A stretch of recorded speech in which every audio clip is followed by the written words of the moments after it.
Olá, hoje a gente vai fundo em Formas de Voltar para Casa, do escritor chileno Alejandro Zambra. Temos uns trechos aqui que, olha, levam a gente numa viagem pela memória, pela infância e pela história recente do Chile.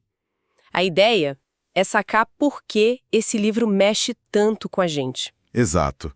E o nosso objetivo aqui é tentar desvendar um pouco as camadas dessa obra, sabe? Porque o Zambra, ele mistura ficção com uns ecos bem autobiográficos para pintar um retrato da ditadura do Pinochet, mas pelo olhar de quem era criança naquela época, nos anos 80. Vamos explorar como ele monta essa narrativa tão íntima e, ao mesmo tempo, tão coletiva. Queremos despertar aquela vontade de ir lá e ler o livro todo, né? Perfeito. E o começo já pega forte, né? Com essa sensação do narrador, ainda garoto, de ser meio que um personagem secundário, um coadjuvante na história dos adultos, na história com H maiúsculo que estava rolando ali em volta. Aquela cena dele se perdendo dos pais e achando que eles é que tinham se perdido. Isso é muito bom, né? Ou A Noite do Terremoto, de 85, que mistura o medo da criança com uma excitação meio estranha, quase uma aventura, dormindo em barraca no jardim. E é fascinante como o Zambra usa essa perspectiva, né? A vida ali em Maipú, um bairro de Santiago, parece normal na superfície, mas tá sempre atravessada por uma tensão política. Pinochet na TV, os adultos cochichando sobre vizinhos comunistas ou democrata-cristãos. Coisas que criança não entende direito, né? Exatamente. As crianças pegam fragmentos, sentem o clima, mas o quadro completo escapa. Acho que essa é a chave para entender essa ideia de crescer à sombra do tal romance dos pais, sabe? Perceber que a trama principal não era deles. Mas será que essa abordagem, essa normalidade aparente, não corre o risco de, sei lá, suavizar demais um período tão pesado como foi a ditadura? Olha, é uma pergunta ótima.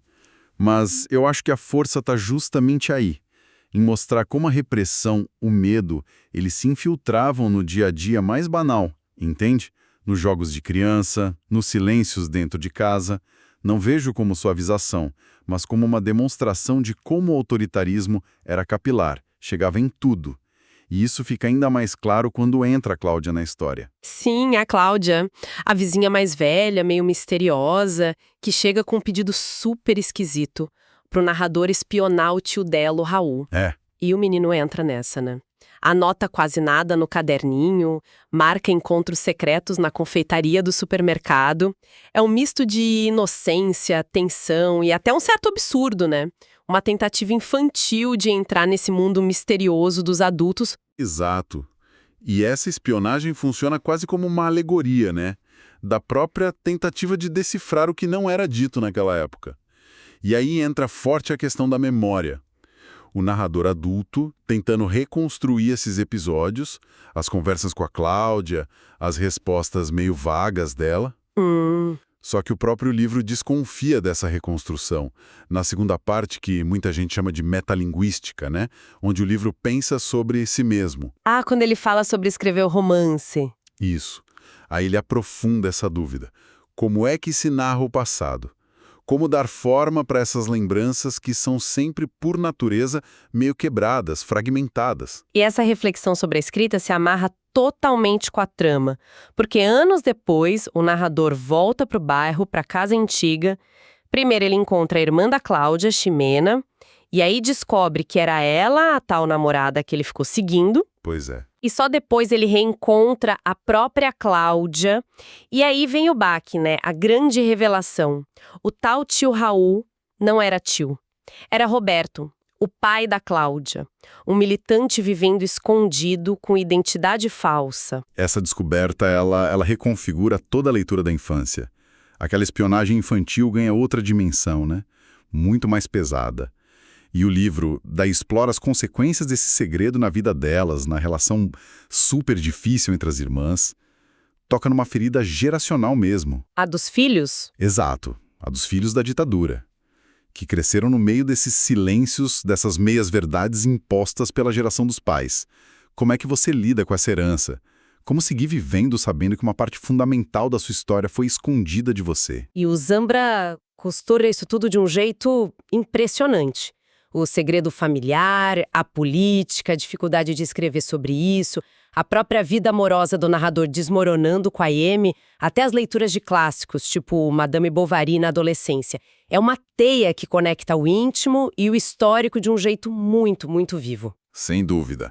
E talvez por isso o livro seja tão potente. Ele não entrega respostas fáceis.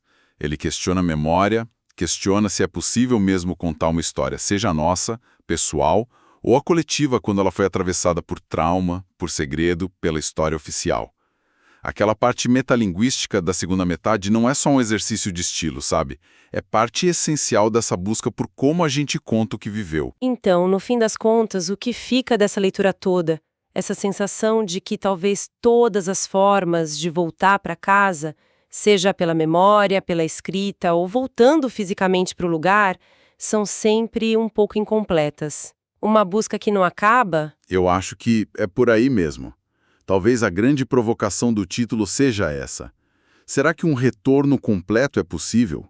Ou será que essas formas são, na verdade, tentativas sem fim de reconstruir alguma coisa? Um lugar, um tempo, uma identidade, que a vida e a história quebraram para sempre. Fica essa pergunta, né? O que significa voltar para casa depois que a casa e quem morava nela já não são mais os mesmos? É algo para se pensar muito depois que a gente fecha o livro.